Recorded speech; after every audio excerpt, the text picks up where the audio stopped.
across the entire political spectrum in Israel, this big debate between those two main parties, the Likud and Blue and White, there was consensus on annexation of large parts of the West Bank, consensus on continuing the occupation and continuing to rule Palestinians without giving them a voice in their own future, consensus on keeping Gaza under siege. In fact, if anything, Netanyahu came under criticism for not being tough enough on Gaza, and he had Gantz basically posturing about how the idea of annexing parts of the West Bank was really his idea that was stolen from his party, and how, had he been in power, he was basically flaunting how much tougher he would be on the Palestinians. So effectively, what you have is an endorsement of Israeli apartheid, where Palestinians are completely disempowered, and that is an incredibly troubling thing, because that was not really a factor in the election. Yeah. That the moral crisis that faces Israel as an entire country was not a factor in its own election that we're all talking about. Just to be accurate, Gaza is not under Israeli siege for the simple cartographic reason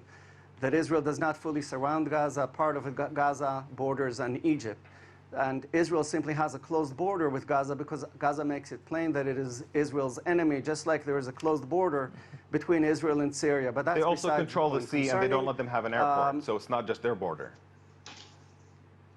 No, once again, we cannot besiege Gaza because part of it borders on Egypt. So Israel does not besiege Gaza. This is simply wrong factually. Who's in control of the water and the airspace? This is not what we have assembled to discuss. No, come on, please, Gaza let's is be not serious under about Israeli that. siege. Israel can block its border with Gaza, and Egypt can block its border with Gaza. But Gaza's access to the sea and not being allowed to have an airport, that is the result of Israeli policy. Okay. When Palestinian ships Gaza go into the water, it is Israelis who are shooting at them. Through Egypt. So no, the discussion will not be productive if we twist the facts. We can discuss opinions based on the facts. We found that 50% of Israeli Arabs, we polled exclusively Israeli Arabs, 50% would support the joint list joining the government, and another 30% said don't join the government, but let's support from the outside. So it may be that the politicians are continuing with the rhetoric, but the word on the street and the Israeli Arab citizens here are ready to participate more than they have in the past. And I think we saw that with the turnout. I think even something was unprecedented, that Benny Gantz spoke by phone to Ayman Odeh last night. Yeah. I don't remember that ever happening, that a leader even spoke to, let alone so quickly, the head of the joint list faction. They could recommend Benny Gantz to be leader. They might not. But I think we are on uncharted territory here. Yeah. I think this is a direct result, and it will be one of it will be one of Netanyahu's greatest achievements in Israeli democracy, that what started 4 years ago with saying the Arabs are coming in droves to vote, and then the nation-state law last year, and then delegitimizing the Arab population, many of them are saying, we are going to be part of this country.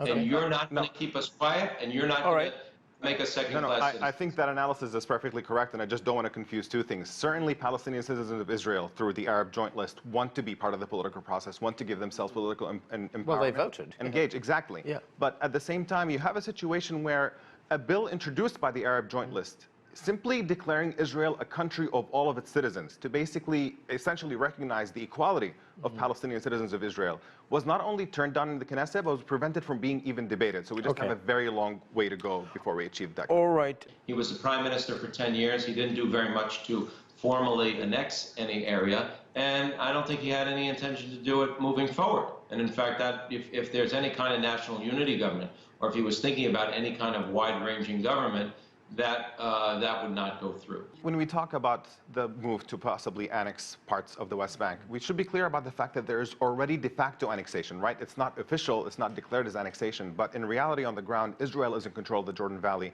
and Palestinians do not have freedom of movement, do not have any basically right to self-determination inside their own territory. But I really think that this entire conversation has highlighted over and over again the extent to which Israeli politics is divorced from reality. You know, you've heard Mitchell talk about how Israel is already a Jewish and democratic state, ignoring the fact that the nation-state law that passed says explicitly that the right to self-determination is unique to the Jewish people, and that the Palestinian citizens of Israel, their repeated efforts to introduce equality were rebuffed over and over again. And you have a conversation about Gaza, which is recognized by the United Nations as under Israeli siege.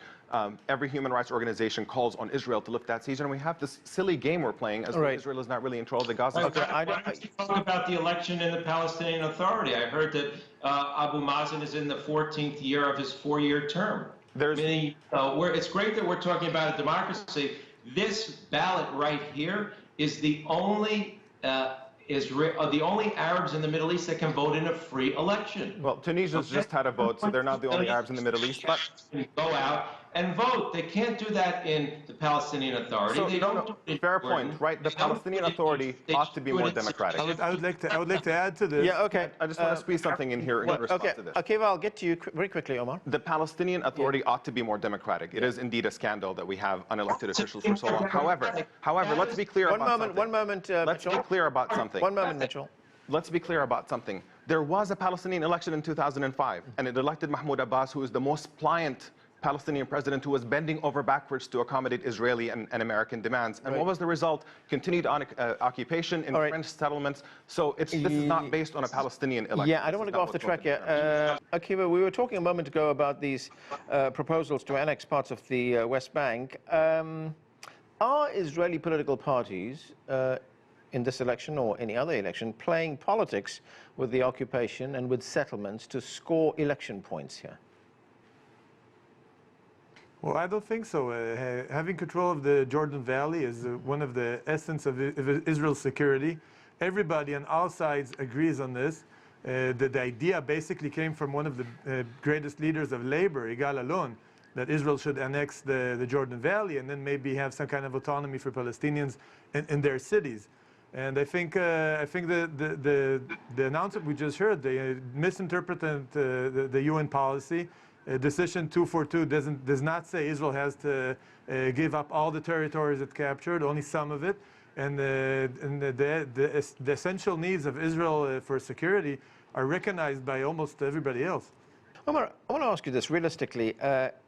You know, we have what we have. If you look at this election and its outcome, which way do you see what is left of the peace process going? There is no such thing as a peace process at this point. I mean, what you have is a situation in which Israel is fully empowered. All right, let me ask you this. If Benny Gantz becomes the next prime minister, Pretty much nothing will change. No? It's pretty clear what his policy is, and it's pretty much a continuation of Netanyahu's policies for the most part when it comes to the Palestinians. But I just want to respond to something that was said earlier. It is simply factually incorrect to pretend that there is any legitimacy to the occupation under international law. You, in Resolution 242, explicitly states that it is inadmissible to acquire territory through force. And that is the basis on which it calls on Israel to withdraw from the territories that were occupied. The International Court of Justice has repeated that, and every major human rights organization has repeated that. There is simply no basis. When Ahmad says that there's a dispute on Israel's borders, the dispute is between Israel and the rest of the world about whether Israel can hold on to the occupied territory. all right, I want to